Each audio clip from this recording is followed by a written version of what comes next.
नमस्कार दोस्तों, स्वागत है आप सबका हमारे YouTube चैनल पर।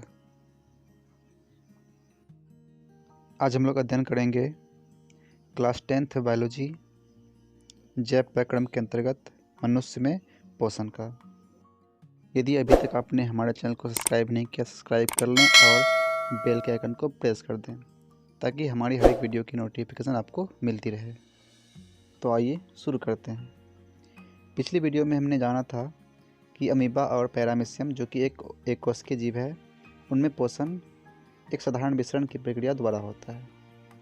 किंतु मनुष्य और जितने भी उच्च श्रेणी के जंतु हैं, उनमें भोजन के पाचन के लिए विशेष अंग होते हैं जिसे आहार नाल कहा जाता है। और ये आहार नाल और इससे जुड़ी पाचक ग्रंथियाँ और पाचन क्रिया मिलकर पाचन तंत्र का निर्माण करती है। आइए अब मनुष्य में पोषण का अध्ययन करते हैं। मनुष्य में पोषण मुख्यतः 5 चरणों में संपन्न होता है। पहला, अंतर्ग्रहण। इसमें मनुष्य अपने मुख द्वारा भोजन को ग्रहण करता है। दूसरा, पाचन।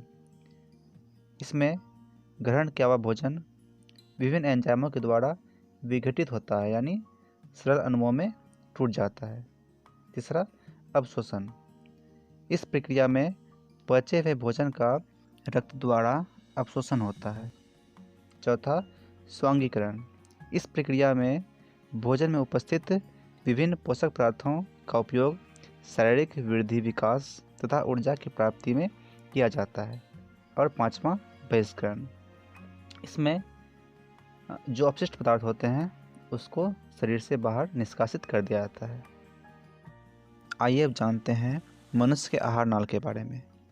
दोस्तों, मनुष्य का आहार नाल एक कुंडलित रचना होती है। इसकी लंबाई करीब 8 से 10 मीटर तक की होती है।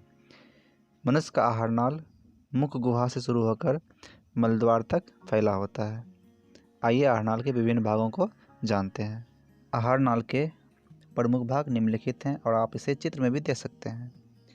पहला, मुख गुहा। दूसरा, भोजन गर्शिका या ग्रसनली। तीसरा, आमाशय। चौथा, क्षुद्रांत या छोटी आंत। और पांचवा, बृहदांत्र या बड़ी आंत। आइए जानते हैं मुख गुहा के बारे में। मुख गुहा आहार नाल का सबसे पहला भाग होता है। मुंह के द्वारा ही भोजन का अंतर्ग्रहण किया जाता है। मुख गुहा में जीभ और दांत होते हैं। दांत भोजन को चबाने का कार्य करता है। जीवा यानी जीभ भोजन को लार के साथ पूरी तरह से मिलाने का कार्य करता है। मुख गुहा के अंदर लार ग्रंथि भी होती है। इससे लार का स्राव होता है, जिसमें टाइलिन नामक एंजाइम होता है जो कि शर्करा का पाचन करता है। मनुष्य के मुख गुहा में 3 जोड़ी लार ग्रंथियाँ होती है। इस तरह भोजन का पाचन मुख गुहा से ही आरंभ हो जाता है। इसके बाद आहार नल का अगला भाग है भोजन गर्शिका या ग्रासनली। ग्रासनली के द्वारा ही भोजन मुंह से आमाशय तक पहुंचता है। ग्रासनली में होने वाले संकुचन और शीतलन, जिसे क्रमांकुंचन कहा जाता है, इसके द्वारा ही भोजन मुंह से आमाशय तक पहुंच पाता है। ग्रासनली में पाचन की क्रिया नहीं होती है।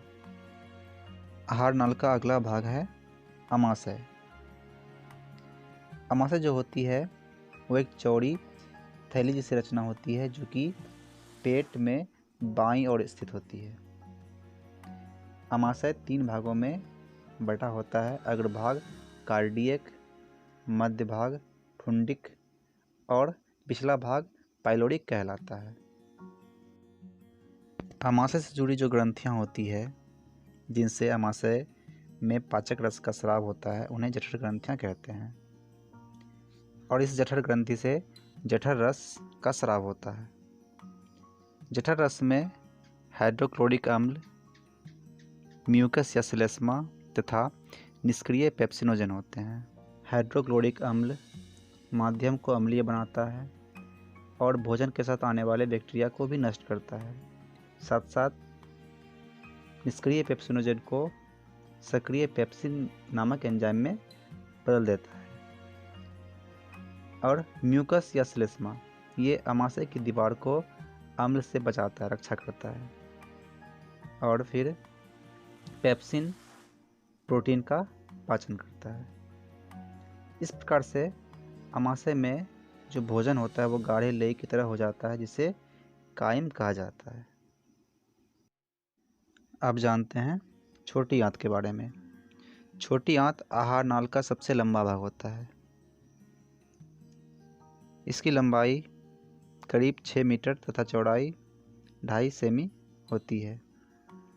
भोजन का पूर्ण पाचन छोटी आंत में ही होता है। छोटी आंत 3 भागों ग्रहणी, जेजुनम और इलियम में बटा होता है। छोटी आंत में भोजन के पाचन के लिए जो एंजाइमों का स्राव होता है वो 3 जगहों से आता है। पहला, आंत ग्रंथियों से आंतरस, यकृत से पित्तरस तथा अग्नाशय से अग्नाशयी रस। आइए इन एंजाइमों के कार्य को जानते हैं। आंतरस की क्रिया इस प्रकार होती है। ये कार्बोहाइड्रेट्स को ग्लूकोज में, वसा को वसा अम्ल में और प्रोटीन को एमिनो अम्ल में बदलने का कार्य करता है। पित्तरस, पित्तरस जो अम्लीय कायम होता है, जो कि अमाशय से आता है, उसकी अम्लता को नष्ट करता है ताकि अग्नाशयी रस के एंजाइम उस पर क्रिया कर सके। साथ साथ पित्त के लवणों द्वारा भोजन के वसा का विखंडन यानी पायसीकरण होता है ताकि वसा को तोड़ने वाले एंजाइम उस पर आसानी से कार्य कर सके। और अग्नाशयिक रस में ट्रिप्सिन, एमाइलेज, लाइपेज नामक एंजाइम होते हैं। ट्रिप्सिन प्रोटीन को पेप्टोन्स में, लाइपेज वसा को वसा अम्ल में और एमाइलेज स्टार्च को ग्लूकोज में बदलने का कार्य करता है। इस प्रकार छोटी आंत में पाचन की क्रिया पूर्ण होती है, जिससे भोजन के जटिल और अघुलनशील अणु सरल और घुलनशील अणुओं में बदल जाते हैं। पाचन के उपरांत भोजन जिस अवस्था में होता है उसे चाइल कहा जाता है। छोटी आंत के अंतिम भाग इलियम में उंगली जैसी रचना होती है, जिसे रसांकुर या विलाई कहते हैं। इसी के द्वारा बचे हुए भोजन का अवशोषण होता है, जो रुधिर कोशिकाओं द्वारा रुधिर में मिलकर पूरे शरीर में फैला दिया जाता है। आहार नाल का सबसे अंतिम भाग बड़ी आंत है। बड़ी आंत को 2 भागों में बांटा गया है, कोलन तथा रेक्टम या मलाशय। कोलन में अपचे भोजन का अतिरिक्त जल अवशोषित किया जाता है। अंत में अपचा भोजन मल के रूप में अस्थायी तौर पर रेक्टम यानी मलाशय में संचित रहता है, जहाँ से समय समय पर मलद्वार द्वारा शरीर से निष्कासित कर दिया जाता है। आप चित्र में मानव पाचन तंत्र के डायग्राम को देख सकते हैं। अब वीडियो को पॉज करें और इसे खुद से बनाने का प्रयास करें।